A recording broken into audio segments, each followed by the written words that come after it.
Okay, welcome everybody. Thanks very much for coming. What I thought I'd do before I go on to the talk is just take a little bit of time to put some context to why I'm talking about commercial property and why I'm talking about shops. Because I think one of the things with property meets, and you know, it's the same thing with Baker Street as well, is that every month different people come up and they talk about different ideas. So one time it's service accommodation, one time it's this, one time it's that. And it's very easy to get a little bit confused. Well, what am I going to do now? What is right for me? And what I wanted to kind of do is to help people put that into a little bit of context. Why are people in property? Why bother? Why property? Anyone? Make money. Make money? What else? What is the real reason you guys are in property? So you don't have to work a 9 to 5 job? Passive income, 9 to 5 job, pension, Legacy. legacy. Okay, people have mentioned a lot of different things, but I think it's all about wealth building. That's really what it's about. I think a lot of wealth in society is handed down from generations to generation. Property has given, particularly property in the UK, has given a rather unique way for anyone who seizes the opportunity to become wealthy through property. And it's very hard to do that in many other things. I mean, you can't suddenly get into owning country estates and a ton of land and all of that. It's just very difficult to do. So what is wealth about? Now, I have got a little diagram here. What does that mean to people? Savings. Savings. Savings are driven by the wealthy, aren't they? I think there are three facets of wealth. And if you look at wealthy people, whether they're on the Sunday Times Rich List or whatever they do, there are three kind of main segments of what it is that makes them wealthy. And they're tackling all three all at the same time. The first element is generate cash. Generate cash quickly. Generate quick cash, I should say. Chunky cash.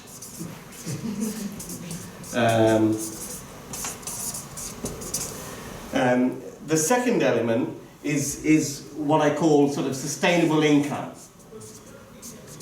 And that is, and for wealthy people, that comes from assets, not their time. And the third thing that wealthy people look to do is to create a legacy. So it doesn't matter what field wealthy people are in, they're doing all these three things together. They're doing some activity that generates them a good bit of cash in a chunky, regular way. They're doing something which gives them, if they stop doing this cash-generated activity, if they just decided to stop doing this, then they've still got stuff coming in a sustainable way, regular, from income-producing assets. And the third thing they're all doing is setting up some kind of legacy. These are the three things that wealthy people do. Now, the question is, how do you do that in property? Now, I've been investing in property since 1990, and all the time, what you do is you focus on what you're doing in these three areas. And the property market is cyclic. It changes. So the strategies you follow 1 year are not going to work in 5 years' time. Because the rules have changed, the market's changed, supply and demand has changed, customer tastes has changed, everything changes. The market is cyclic. So the trick is to figure out when the market turns, we've got a new market going forward for the next 5 years. It's different from pre-2017. So what is it that you're going to be doing over the next 5 years in these three wealth-generating sort of categories in property? Everyone with me so far? Everyone see the logic of what I'm saying? Now, so what is it that I am recommending that you guys do in these three boxes over the next few years? Well, in terms of generating chunky bits of cash, an open goal is development. For property people, it is development. And my preference on development is permitted development. Because you don't have to, those people in the council offices, they're very busy people. You know, you don't really want to bother them. Planning, people say in this country planning policy is driven by NIMBYism. I say it's driven, the right acronym to use to describe policy in the UK is bananas. Build absolutely nothing anywhere near anyone. That is UK planning policy in some way. And you know what, I speak to a lot of developers all the time. And everyone says they're working with the worst borough in the council. Every single goddamn developer says they are working with the worst borough in the country. And that's true. Now the great thing about permitted development is you don't have to bother. You know what the criteria are, you know what you can develop, and you just develop to that. You put in a prior approval notice, and you can put spade in the ground. You've got certainty. Now, when you do buy-to-let, residential buy-to-let, every week, doesn't it seem like there's a new rule and regulation to put a spanner in your works and stop your progress and curtail your the viability and profitability of, say, doing an HMO? With permitted development, it's the other way around. It seems like every month the government is actually encouraging permitted development rights, and particularly for repurposing commercial buildings. Because a lot of commercial buildings are going through a stage of transition, and no one's quite figured out what to do with some commercial buildings which previously had a use. Hot off the press today, a few hours ago, Parliament has expanded permitted development rights to include the right to turn shops into offices, the right to turn takeaways into residential units, and the right to build upwards. Devil's in the detail, we'll figure out what that all says. Big round of applause for the government! Okay! I didn't mean that though, I didn't mean the vote made bit, I hope you haven't got that bit on video.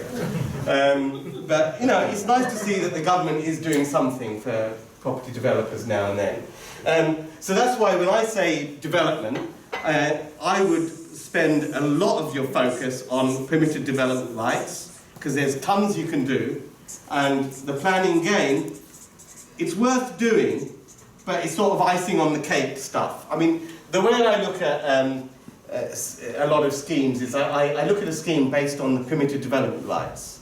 And then once you have made your entire profit, if you like, just on the PDR rights alone, then you think about planning permission for maybe developing something in the car park or on the roof space or what have you. So that becomes an icing on the cake type thing. And if the planners want to take 2 or 3 years, let them. You know, planning departments, it's music to their ears when they say, when you say, I bought this property and I'm on a bridging loan and I'm paying this much interest a month. They love that, because they'll just wind the clock. They'll just wind the clock until you run out of money and have some fun with you. What they hate is, well, I made my money from this deal. Oh, it take 2 or 3 years, you know, who cares? You know, we'll just, it's your clock that we're winding. You know, we'll get it in the end. So in terms of generating chunky cash, you've always got to have a strategy. Over the next 5 years, I believe permitted development rights are an open goal, because there's so much opportunity there, particularly with conversion of commercial buildings. I'm going to talk about shops, but there's opportunity in industrial buildings, warehousing, offices, all sorts of commercial buildings that need to be repurposed. The sustainable income strategy. Now, many people will be into resi buy-to-let. What I think should have a serious think about is commercial buy-to-let, and try to transition into that. Now, many people, when I mean commercial buy-to-let, I'm renting out a commercial building to a commercial tenant, because the regulations for commercial tenancies are completely different for residential. The rules pretty much haven't changed since 1954. It's a lot easier and it's a lot less effort dealing with commercial tenants. The other thing that happens, because you know the market's turning, it's softening and everything like that, how many times have you heard people say, this is a great time to target tired landlords? You know, there'll be lots of tired landlords who'll be selling up their resi portfolios. You go in and buy them. Has anyone heard people talk about that strategy? Have you ever wondered why they're tired? Because it's residential that they're tired of. And have you ever wondered that if you buy that tired landlord's portfolio, you are only going to be a tired goddamn landlord in another 20 years' time, and you'll be selling to someone else. Now, I've met people in property over the last 30 years. I've never met a tired commercial landlord. I've met 80-year-olds that own McDonald's drive-through, one McDonald's drive-through, and it's generating 120 grand a year from one tenant, 4 invoices. And they're not tired, because there's no leaky boiler, there's no tap. Why would they ever sell it? Yeah? So, commercial buy-to-let gives you that, people talk about financial freedom, which of course you can get from residential buy-to-let, but commercial buy-to-let gives you that time freedom, not just financial freedom. You know, it's quite easy to manage 10, 20 buy-to-let, residential buy-to-lets, but get beyond that, you end up managing staff and all the rest of it, and then commercial buy-to-let gives you all that freedom. And then the other aspect that wealthy folks think about is the legacy. And in this day and age, currently, going forward, the best vehicle in town for doing that is the SAS.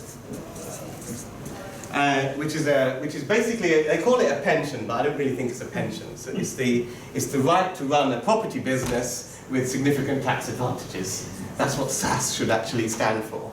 And the trick is that you can make this, all of these elements can feed each other in a lovely little sort of wealth wheel. If you do them all together at the same time and focus on the right things, you can really accelerate your sort of wealth making in any market, provided you concentrate on the right strategy. And really, I think the conditions with the PDR, with the opportunities that are opening up, particularly with the SAS options as well, and also commercial buy-to-let options, if you use them all together in sync, within 5 years, you can pretty much set yourself up for life if you follow the right stuff. And setting yourself up for life is about building this as well. Because sooner or later, whatever you're doing to generate cash, you will get tired of that. That's just it. And you have to have this, and hopefully a little bit of this for the next generation. Does that make sense to people? Yeah. Do people think I'm talking bollocks, or do people like the idea? What are anyone's thoughts? Yeah, I love it. It's actually my strategy at the moment after following you for a I while. nicked it from you. Yeah. No, I actually nicked it from you the last few months in Baker Street. But honestly, you're right about buy-to-lets. It's just not worth it. With all the legislations, I don't hear anyone being happy in HMOs or doing buy-to-lets. But that is the way to go, definitely. I agree. Anyone else? Also, the other thing is, some sort of famous investors always talk about the less popular areas are the areas that you will make money off. So obviously, I think you're reading in the paper at the moment is how everyone's got a downer about retail. So exploring how you can make money out of that sounds a great idea. Yeah. Yes, and that's exactly what I'm going to put this flip chart down now and go on to, exactly that. Because I think there's always opportunity where people think there's adversity. There's no point following the herd and all that sort of stuff. I started off in 1990, and no one was investing in property in 1990. I actually remember this. I bought my first house in 1990, and I remember seeing a panorama program about a week after I took up the keys, and it had a whole bunch of economists on. It was on the BBC, so what do you expect? But they had a whole bunch of economists on, and they were all saying how property has entered a new paradigm and prices will never rise again. And that was in 1990. So, don't believe anything. Okay, so I'm I could talk a lot about commercial property, all sorts of commercial property, but I'm just going to focus on high street opportunities. One of the reasons I'm going to focus on high street opportunities is because I feel they're very approachable for anybody. If anyone's done residential buy-to-let, commercial high street shops and uppers are very, very approachable, because you already know about some of the floor space. The space above the shop is usually residential. You already know about that. And we all go to shops, so we all understand a little bit about the dynamics of what there is. When you're looking at an empty warehouse or something like that, we don't all gel with how it could be used or repurposed or whatever. And some of those projects are also very big. So that's why I'm focusing on high streets. I mean, these are some of our tenants. And you know, I have 70% of my portfolio is residential, 30% is commercial. I have a few staff to help me run the residential, but the commercial, which represents 30% of our rent roll, is all me, a couple of hours a week. Because it's a lot easier dealing with these sort of guys than it is with my average HMO guys. Who am I? My name is Ranjan. I've been investing in property since 1990. Background in management consultancy. I did that for a good decade of my life, investing in property on the side. In 2001, I went into, I quit basically and went full-time to be a developer.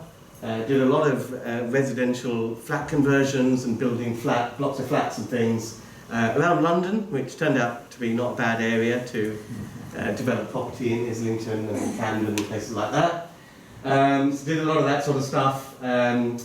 You probably heard me speak around the place. I'm on the judging panel for the Property Investor Awards. And I do a monthly column in Property Investor News on commercial property.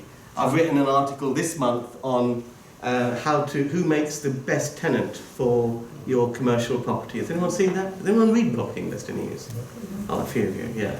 And I've talked about how sometimes a mom and pop tenant is better than a blue chip in a commercial property. I also run this little event. It's the Baker Street. Who's been to the Baker Street property meet? A few people in the room. You really want to come. Our theme this month is how to scale your property business. We've got Paul Oberschneider. He's done a bit of a European thing. He's done. He's built a property business from naught to a couple of $100 million, and he's going to talk about really making that scale, if you like. Rob Turner is a very analytical guy. He's talking about scaling your business in a sustainable, controllable way, so you're not going to go bust. Just to make up the numbers, we've got Chopra as well.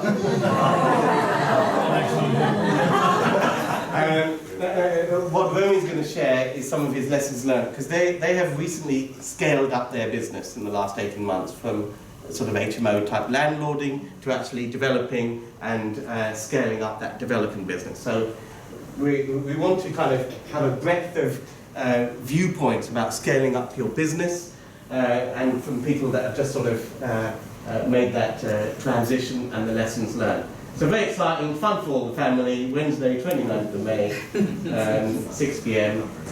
We start next week, propertymeet.com. Okay, I also have a YouTube channel. Has anyone seen any of my YouTube videos? Yes. Please get on there. I've got a little card for you guys. This one I released 5 weeks ago. It's had nearly 40,000 views, which is quite... and what you should do is scroll down and read the comments, because we've done a bit of keyword optimization, and I managed to get this video. So if you go on YouTube and search buy to let, it comes up pretty much 1 or 2. So as a result, a lot of people who are just searching for information on buy to let, and they're not property people, have been watching the video. And if you read if you go through it, it's about 10 likes to every 1 dislike, and there's loads of hang landlords, you evil bastards. I'm Corbyn, you're all coming proper. You should read the comments; they're really quite hilarious. My daughters tell me that what YouTubers do is they do a video where they react to the trollers and they go through them and give their comments. I'm going to do one of those shortly. A couple of other videos. This one's had nearly 20,000 views on Section 24, explained and everything. A couple of other videos that are going to be released very shortly. Office to residential conversion tour. This was done by someone who came on my commercial property course last year. He's done a very small office to resi conversion into 3 residential units, but it just shows that the principle, you can get started on a relatively small site, and I've got a video coming up on how to buy commercial property with little or no money. Okay, so what are we going to talk about now? Okay, why commercial property? Some of the advantages compared to resi. I want to talk about my two core principles for buying commercial property, and that's really important to hang on to, because commercial property is valued in a different way to residential. It's important to understand that, and it's important to buy certain types of property where you will never come a copper. Okay, so how much time have I got? 30 minutes. I'm going to kind of whiz through some of this and go so that I can spend a little more time on the case studies. But the key advantages of commercial property are that you have long-term leases. Typically 5-10-year leases against residential leases every 6 to 12 months. They're full repairing and insuring. So the tenant is responsible for repairing, insuring costs, the whole goddamn shebang. No leaky taps with FRI leases. And the great thing for cash flow is rents are paid quarterly in advance. So the level of the work you have to do in chasing rents up is minimal. Now what people don't often realise is how the law is on the landlord side. Because remember, commercial property isn't your tenant's home. So it's a business contract. The lease is a business contract. So if they don't pay up, you've got very strong rights to basically get rid of them without hassle of going to court, which is very, very powerful indeed. So as long as you buy in an area which has strong occupier demand, then you tend to find that tenants pay rents on time, because if they don't, they get thrown out. In areas of low occupier demand, the kind of boot is on the tenant's foot. Because the minute a commercial property is empty, the landlord pays empty business rates. So in low demand areas, you often find that tenants have the bargaining power. But if you buy in areas of high occupier demand, you do. And I'll come on to what makes an area high demand in a moment. Less regulation. There's ever increasing regulation of the PRS. Corbyn's talking about residential rent controls. I don't think anyone is talking about rent controls in commercial property. The business contracts, there's no votes in it, no one's interested. Much lower SDLT. Commercial property is there's no 3% surcharge on commercial property purchases. And also mixed-use properties, so a shop and 2 or 3 floors of upper residential space, the entire property purchase is charged at commercial rates. There's a video on it on the YouTube channel. You can watch that and find out more. As I said earlier, I feel it's more. I've met plenty of oldies with commercial property. No one's tired. No one's looking at selling up. I think it delivers really delivers on the financial freedom goal that many people have. I'm going to skip over that. I've talked about this in the video, so I'm not going to dwell over. Who's seen the video, 5 Golden Rules for Investing in Shops? There are a lot of reasons why high street shops are closing. I mean, we know that shopping habits are changing, people are going online, but you've got to remember that a lot of people are using excuses to mask their own financial incompetence. Jamie Oliver went out there and said it's all Brexit and that's why he's at the store, shut down his Italian restaurants. But perhaps he's making Italian food, it's not even Italian. Might have had something in it. But more to do with it was the fact that they borrowed a huge amount of money on corporate bonds, they had a bunch of debt, they expected a whole bunch of store expansion. It didn't materialise because the food was expensive and it wasn't value for money. There are lots of these sort of chains that have done a lot of financial sort of incompetence or mismanagement. In the same way, people often blame business rates. You know, it's very rarely business rates and high rents that cause shops to close. It's often the fact that the business model has just become defunct, or in cases like Arcadia, Philip Green's group, it's when he's spent years swanning around on yachts and not really spending time on investing in the business and reacting to changing customer tastes, and then blaming it on everything else under the sun. Betting shops. Who's a regular on the fixed odd betting terminals in the room? Nice show of hands, a few people at the back. Have you won? Not yet. It's the first time I've had that reaction, actually. Normally it's completely blank. Okay, well, the fixed odd betting terminals, they're loser machines, and they had a rule where you could only put 2 in one shop. So what people would do, what the chains would do, they'd open up more than one betting shop on the same parade. Along a 1.5 mile stretch of the Holloway Road, there are about 5 William Hills. And that's because they can put 2 of these machines in one shop. Cash generators, they generate about 60% of revenue of betting shops. They've now reduced the maximum stake to £2, so it's decimated the model. We're going to see loads of those guys shut down. So when you are investing in a commercial property, as long as you don't lose sight of these 2 golden rules, you'll be fine. First golden rule is what drives the value of a commercial property. With residential property, the value of a residential property has nothing to do with its rental value. So you get a place in Kensington, it might not rent for very much, but its value is huge because people want to live there for other reasons. With commercial property, the value is directly dependent to the rental income it produces. So what drives commercial values is there must be occupier demand to support a rental income, and that income must be sustainable. Now what that bit means is quite important, because a lot of big companies have done these sale and leaseback type arrangements. So they sell their property, they kind of structure it, so the banks did this. They will lease back the properties at a higher than market rent, and then sell the freehold at an auction, because thinking that it would be worth more because the rental lease is stronger. But what valuers tend to look at is whether that income is sustainable.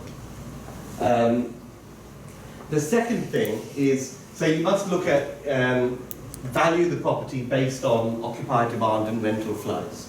And the second thing is only buy commercial property where there's a plan B, C and D. And what I mean by that is there an alternative class of occupier for that property, or is there an alternative use?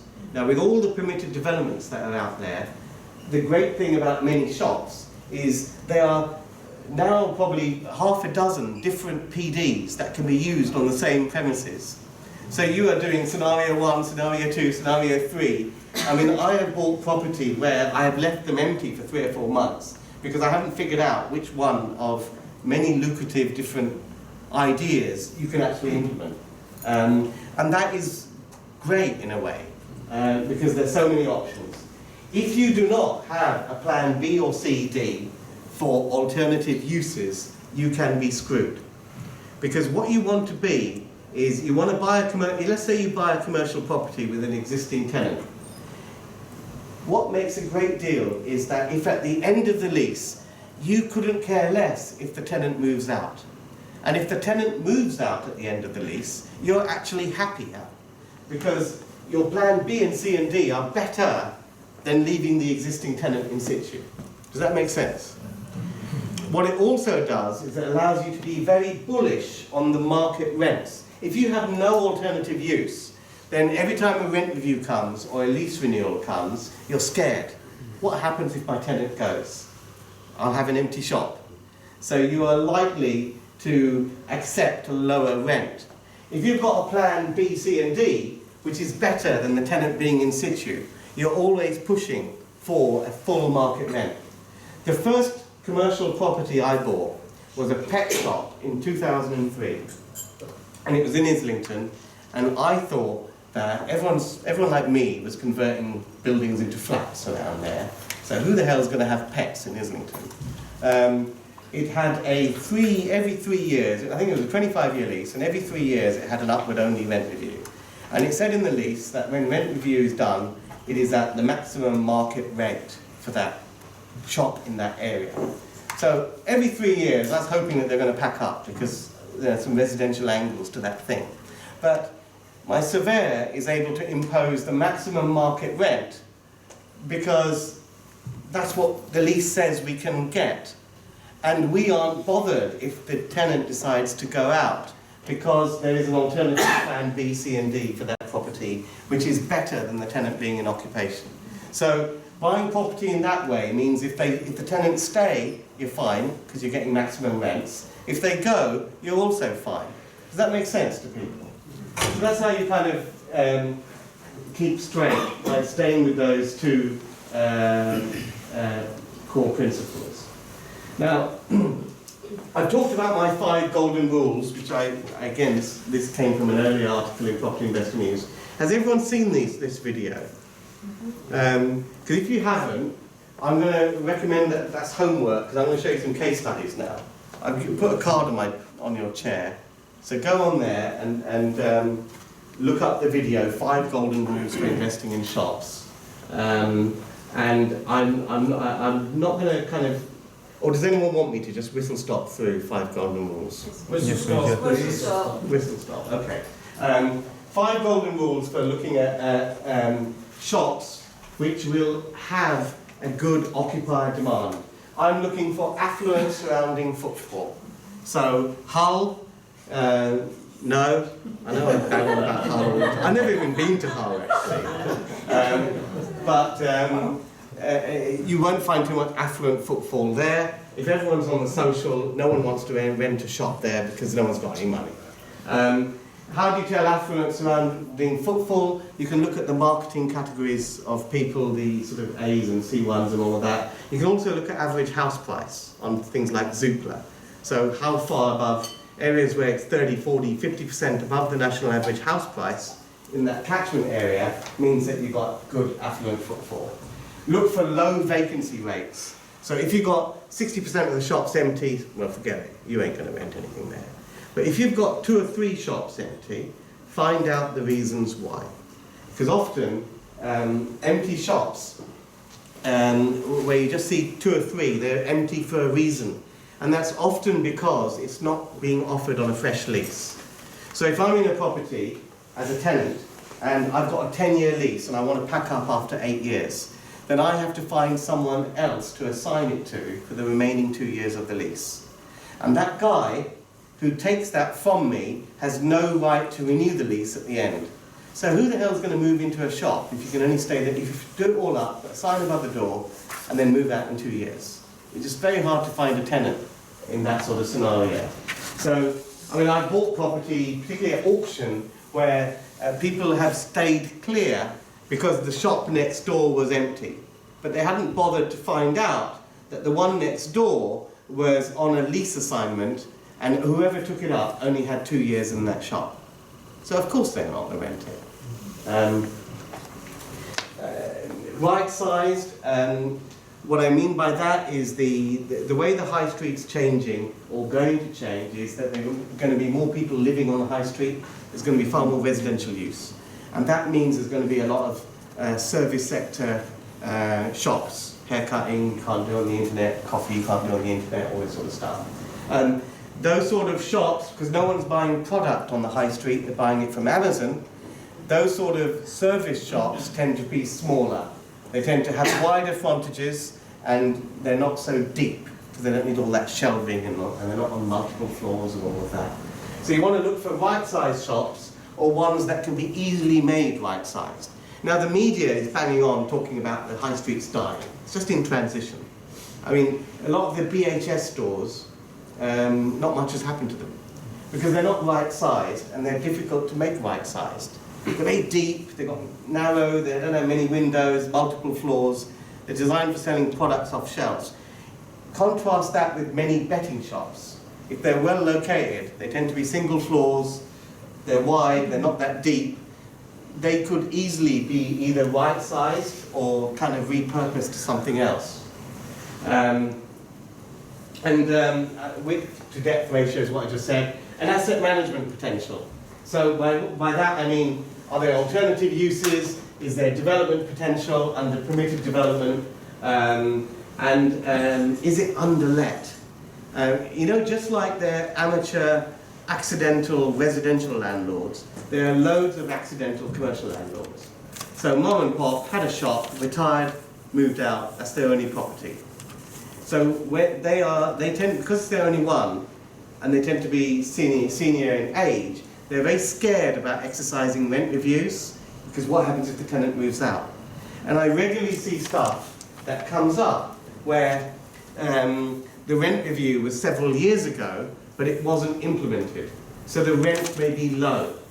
Now, a lot of people don't know that, let's say there was a rent review in 2017. There is no time limit on implementing the rent review. So you can buy the property, implement the rent review, and backdate the increased rent from the time of the rent review date, which is a sort of very powerful asset management potential. Everyone with me so far? Yeah. Case studies. This is a building in Stoke Newington. It was a bank building, former bank building. HSBC have moved out and they have subleased it to a company that does, they put a post office on the ground floor and they do serviced offices above.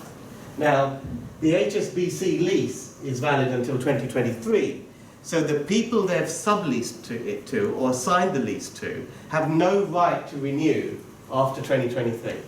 There's just nothing they can do, they're stuck. Now, this is a classic example of how the power in commercial property is understanding all the different PD rights and how they work together. And because if you can see something that other people don't see, you're going to win.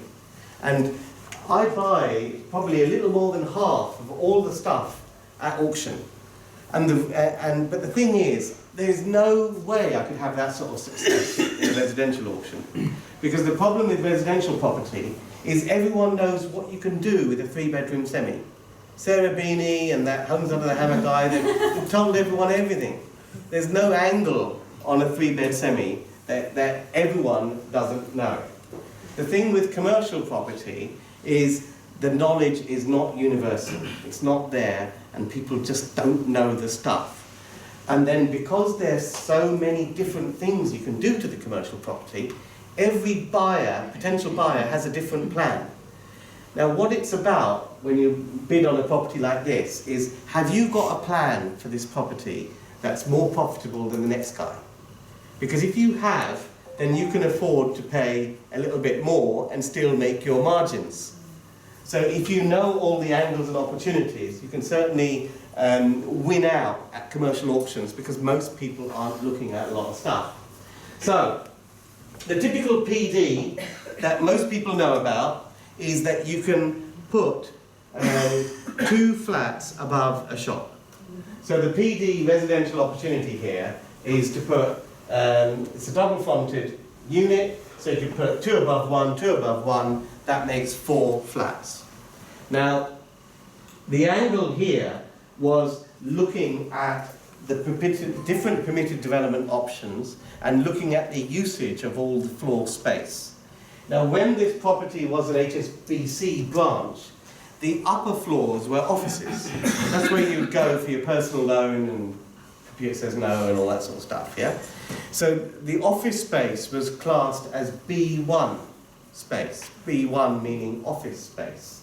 Now, there is a different permitted development that applies to offices, which allows you to convert B1 space to residential space. It allows you to make as many flats as you want with no minimum size or no dwelling mix considerations. Now, because this is Stoke Newington High Street, this actually works well for micro flats. So under a different PD rule on the same property, you can do 7 or 8 micro flats instead of the more standard PD that perhaps other people may have been thinking about. Does that make sense? Yeah. So only by understanding all these different PD opportunities, and there are even more that have been thrown at us today, can you kind of figure out which strategy is the best for your particular site. There are loads of these opportunities available everywhere, and this is simply the cut and dice. They're all over the country, these. And this is to take a shop that is deep. And a lot of these shops go back, I think this went back maybe 30 foot. So it's very simple. Make a flat in the back. Simple as that. Now, a lot of people think about making the whole shop into residential. I don't think that's very good. I think it's a little bit harder, but I think it's better, to keep a smaller shop at the front. Now, what I tend to do is, this will vary from region to region. What you need to find out is where the small business rates threshold lies. Now, nationally, if a business premises is less than £15,000 of rateable value, a first-time business can occupy those premises business rates free. Now, the area that is considered a rateable value of £15,000 or less varies from place to place. So you find out what that area is in your particular parade, and you put that wall up so that it's just under the 15 grand rateable value. And what that means is you push that out. I mean, these were you put that out, and first-time businesses will take that night and day. Now, the great thing about these sort of projects, I mean, I mentioned this wheel here, for example. The wonderful things about these sort of projects is you'll find that in most areas, the value of the flat will cover the whole deal. And the shop is in effect free.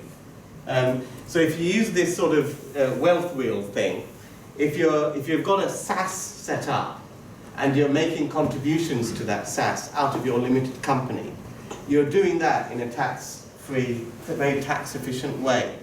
And then when you've made your residential element at the back, just create a separate title split lease for the shop and sell it, get it tenanted so that you up the market, because remember, the maximum value you get for commercial property is when it's let on a decent lease. So you get it let out to a local occupier, you get it valued by a RIC surveyor, and then you sell that shop to your SAS. And basically you've got money out of your company pretty much tax-free. Does that make sense to people? So that's the power of using these 3 things all together. The other interesting thing is the rental angle. Commercial rents are done in Zone A, Zone B and Zone C. The front of the shop is the maximum rent you get on a shop. So let's say the rent in this area is £30 a square foot for Zone A. The first third will be charged out at £30 a square foot. The second third of the floor space is worth about half that, so it's about £15 a square foot. And the final third will be Zone C, and that would be about £7.50 a square foot. The idea being is that when you come into the shop, most of the action is going to happen in the front, and very few people are going to go to the back. So the rent per square foot at the back is less. But guess what? In most areas in the country, residential rents are very similar to Zone A commercial rents. So what you do in terms of rental value, by splitting a commercial unit in this way, you turn the entire floor space into Zone A. You maximise the rental income as well as the capital value as well. Do people see that? It's a very powerful strategy. There are loads of these long, deep shops. Right-size them, benefit from the PD, chop them, use your pension, contribute to it from your limited company, make the wheel work, make it spin round, do this a few times, and you're absolutely fine. Another little example, this sort of parade thing here. What am I going to say about this? This one this is quite an interesting little. This was done by a bit of site assembly. This unit was bought first, and this unit was bought second. And actually, this tenant, the Greg's tenant, was secured before the property was bought. Because we knew they were looking for something in this area. We approached them, we pitched them the site. Now the funny thing people don't seem to understand is that when a property is on sale, a lot of big companies aren't looking at it. Because for their balance sheet purposes, they're not looking to buy. They're only looking at stuff to rent. So when a property like this is for sale, they're not interested. It's not on their radar, you know. And also, this was a double shop. We chopped it in half. We chopped it in two, and then presented it to them because it was exactly the size and in the zone, in the area that they wanted. So what they did is they gave us an agreement to let. They gave us an agreement that they were going to let the property from us. And that allowed us to kind of present that, because I used a bridging loan to buy this. That was good news to the bridging company to lend the money, because they knew that there was a tenant that was going to go in there. Does that make sense? Mm-hmm. So it's very, because bridging companies are not very happy about commercial properties, particularly if there's no tenant. If there's a tenant on a high street, they're kind of all over it. Darren, he's a guy that came on my commercial stuff. This is his first buy-to-let commercial property. Now he's been doing all the usual sort of residential buy-to-lets and all of that. He's adopted a strategy of a little bit of capital raising from his buy-to-let portfolio. Because if you borrow from your buy-to-let, portfolio, your residential buy-to-let, you borrow at the cheapest rate. You can get buy-to-let loans at 3.4, 3.5. Aki will share with you what you can get those products for. And then if you use that to buy commercial property, if you're getting it at a decent yield, then you're kind of quids in. You're making money on that money. But the thing is, there's got to be a backstop opportunity. This is one of these industrial parks where they've turned retail. You know, you see there's a lot of retail and leisure type things in these sort of parks. So this is actually a kids' trampoline centre. But because of the other characteristic about a lot of these buildings is they've got fantastic vertical space. I think when people look at a building, they look at price per square foot, but square foot is what you can put your foot on. If you've got a 10-metre high height, there's spaces you can make in the air which you can put feet on, which then becomes sort of valued and valuable. So there's plenty to do with this particular building. A building directly opposite here has been made into serviced offices and the like, so there's plenty of alternative uses. Now, what I also say to people, and this is what my article was about in Property Investor News this month, is about picking the right commercial tenant. Because a lot of people think that, you know, the big name tenants that you've heard of are the best. Not necessarily. I mean, look what happened to Arcadia and Philip Green. He's sitting in his yacht in Monaco and he's claiming that the group is bust, and he's using something called a CVA, which is a process where clever big companies can really ask landlords to nail down their rent for their own failings. And that's what they're doing. Because obviously they're set up in a company and it's separate from Philip Green and he can carry on with his yachts.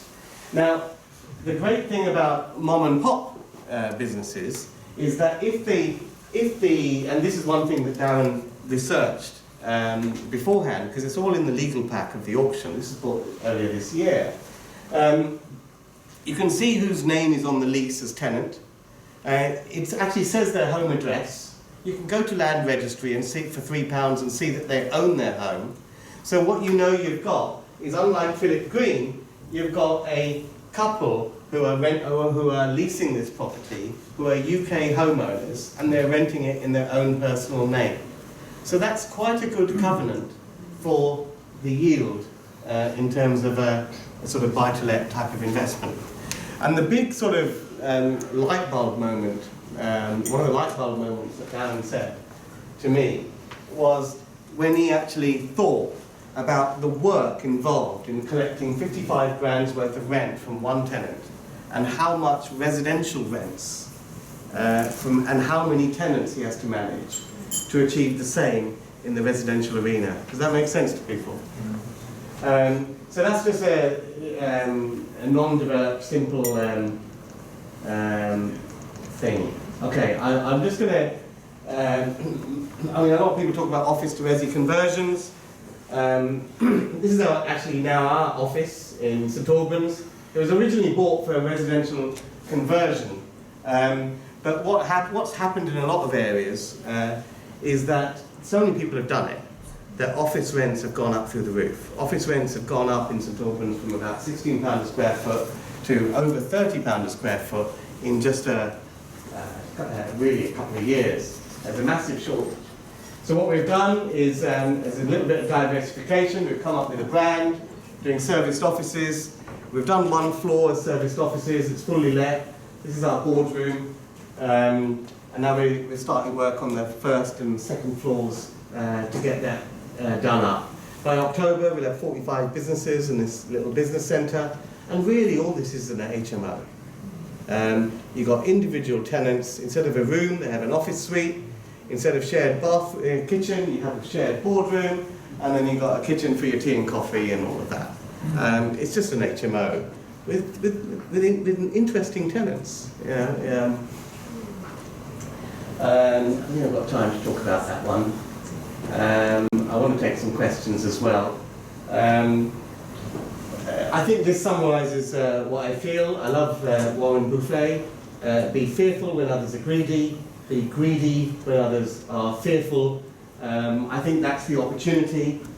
Wherever you see transition, when I look back over my 28, 29 years in property, the opportunity has always been at a transition in the market and doing something that's unpopular because you've kind of figured out where it's going and where the opportunity is. That's the important thing.